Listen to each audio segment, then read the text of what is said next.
주택을 가지는 것을 죄악시했던 사람이 이제 와서 보니 집 두 채 상가 두 개나 가지고 있기 때문에 저희들이 비판하는 것입니다.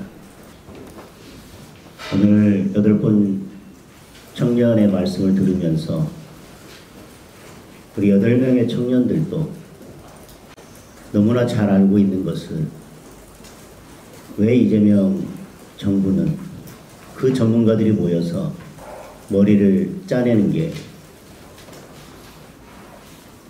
망하는 정책만 짜내고 있는지 답답합니다.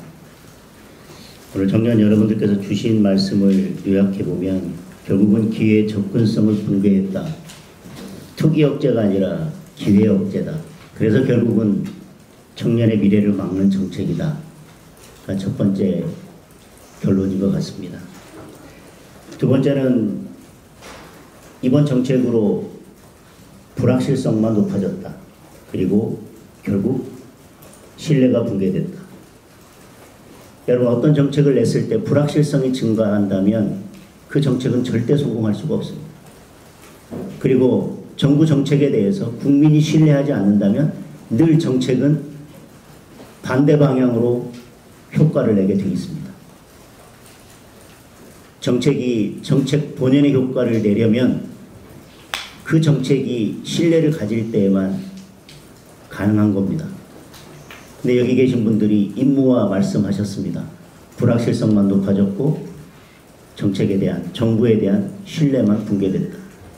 이제 불확실성이 높아지고 정부에 대한, 정책에 대한 신뢰가 붕괴됐다면 이재명 정부가 앞으로 부동산 정책을 아무리 반복해서 내더라도 27번, 28번 냈지만 성공하지 못했던 문재인 정부의 전철을 그대로 밟게 될 것입니다. 그리고 결국은 어떤 학생이 말씀 주셨는데 결국 이념 때문에 이러고 있다라고 하는 겁니다. 통제해보겠다고 하는 잘못된 생각, 그리고 부동산에 대한 삐뚤어진 생각.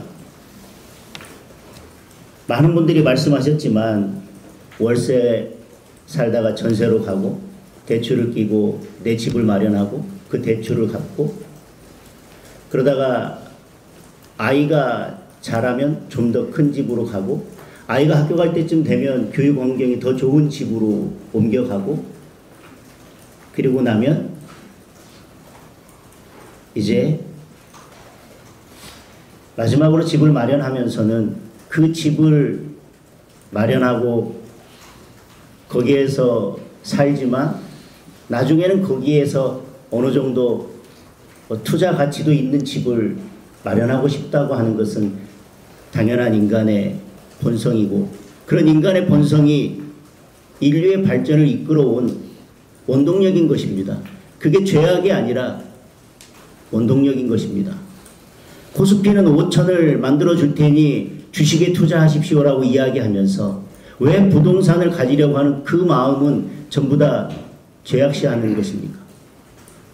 주식은 올려줄 건데 부동산은 절대 손대지 말라고 하는 그 발상은 도대체 어디서 나오는지 잘 모르겠습니다. 그것이 바로 부동산에 대한 삐뚤어진 생각, 그리고 부동산은 국가가 관리하고 국민들은 국가가 시키는 대로, 국가가 가라는 대로 가서 필요한 만큼 이용하고 반납해야 된다고 하는 그 잘못된 이념에서 이런 잘못된 부동산 정책이 나온다고 생각합니다.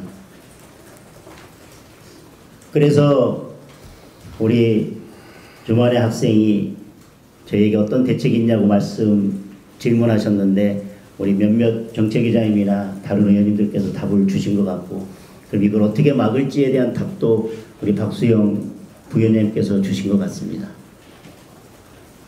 의석이 부족한 저희 국민의힘이 이런 이재명 정부의 무도한 정책이나 더불어민주당의 무도한 입법을 막아내는 방법은 결국 국민 여러분께서 함께 해 주시는 것 외에는 저는 답이 없다고 생각합니다.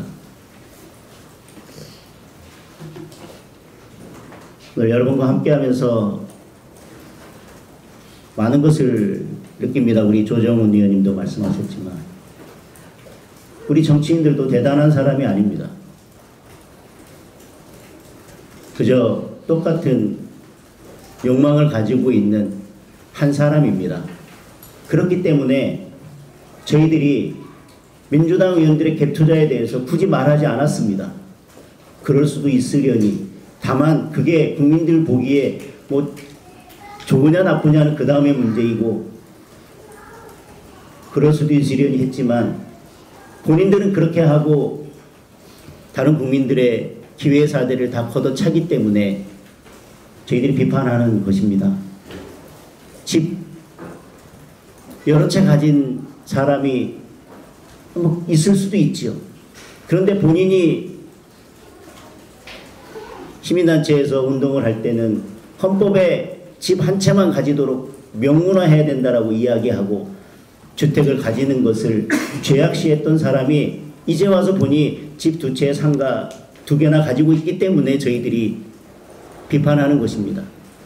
본인도 똑같이 그저 인간으로서 당연한 욕망과 욕구를 가지고 그렇게 살아오고 그렇게 행동해 왔으면서 국민들께는 그러지 말라고, 그래서는 안 된다고, 그러면 죄악이라고 규정 짓고 있기 때문에 국민들께서 분노하는 것입니다.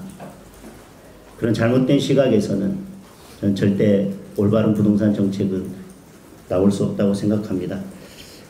우리 강주희 학생께서 아까 하셨던 여러 말씀 중에 제가 기억에 남는 게 여러 가지가 있는데 그 중에 한 말씀을 인용하면서 제가 오늘 이 간담회 자리를 마무리하려고 합니다. 이재명 정부는 지금 투기를 막고 있습니까? 아니면 국민의 숨을 막고 있습니까?